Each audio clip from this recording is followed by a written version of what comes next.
Obviously, random acts of violence, they were impossible to predict.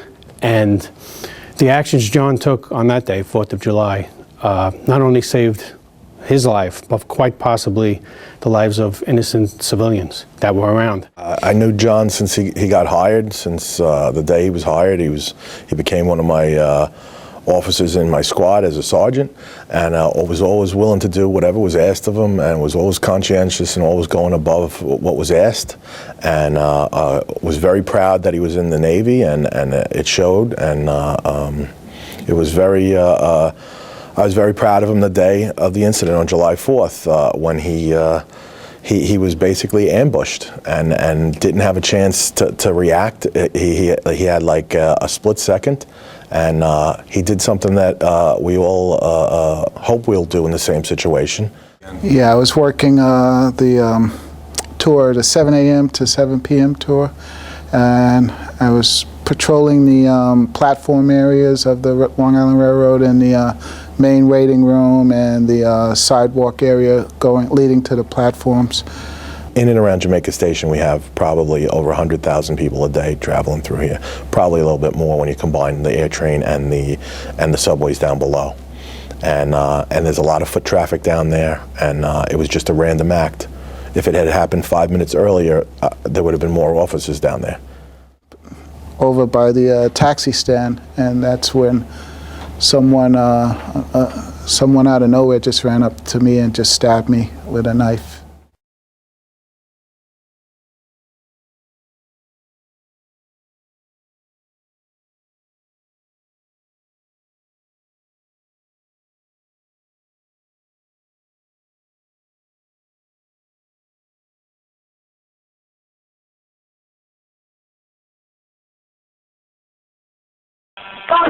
So much solid. Track 4, 3 level. I shoved and pushed and said, "Police don't move, drop your weapon." And then he kept coming towards me, trying to stab me, and then I shot him three to four times. And as I was shooting him, I was backing up, and he was coming towards me with the knife, and it just happened so fast, like about 1 or 2 seconds it happened. Copy, shots fired down the street from Jamaica Station. That's a 10-4K. Center to all District 2 units, all District 2 units. Be advised we have a high priority call in District 3. Clear the air. 10-4, all 3 Adam units are responding in the direction of Archer and Session. Please notify the city. Central P5, there's a MTA MOS, injured. Units be advised, bus has a rush on it. We have 2 coming to you. Be on the lookout for them, Cap. Twice a year, and at that point, instinct and training just kicked in immediately when the threat came at him, and ultimately he was assaulted. But even with sustaining a serious injury, the training took over everything, and he was able to act and discharge his weapon. Obviously, he's a lieutenant colonel in the Navy. He's a 14-year veteran of the police force, and most importantly, he takes training very, very seriously, as we do as an MTA police department. That he relied on his training and put distance between him and the attacker, and that's a very hard situation after receiving such an impact, especially to the face.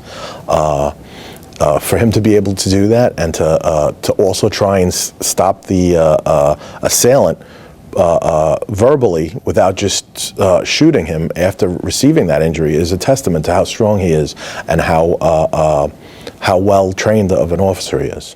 It's amazing how your training automatically kicks in. And in this instance, because of the repetitiveness of the training, that took over after, as I said already, the heroism part of it. Then the training kicked in and he was able to react appropriately.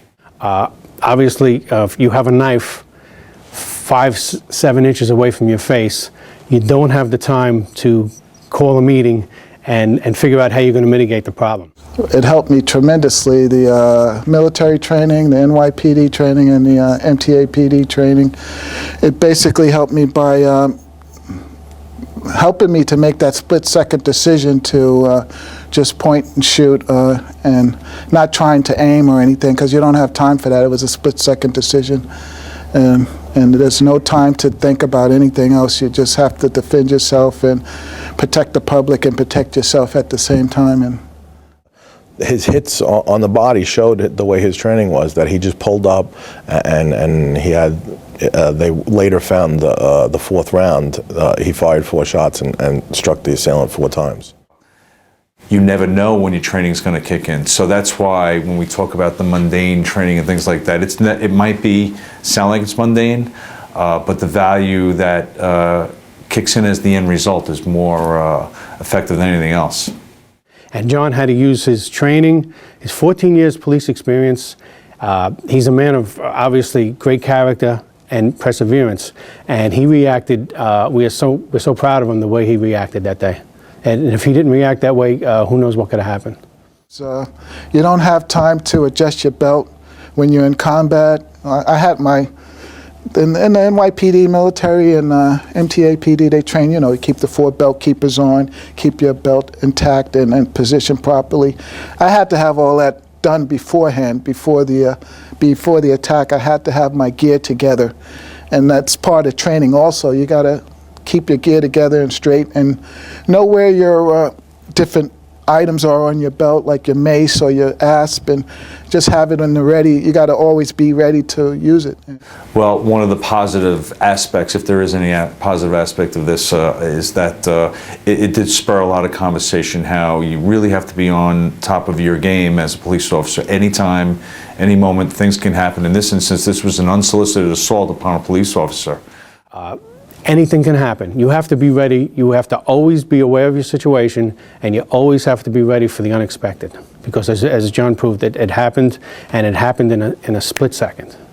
And thankfully, while he was hurt, he was hurt bad, but he survived, and he's here, and as you can see, he's doing very well. And that's a tribute to John, Detective Barnett.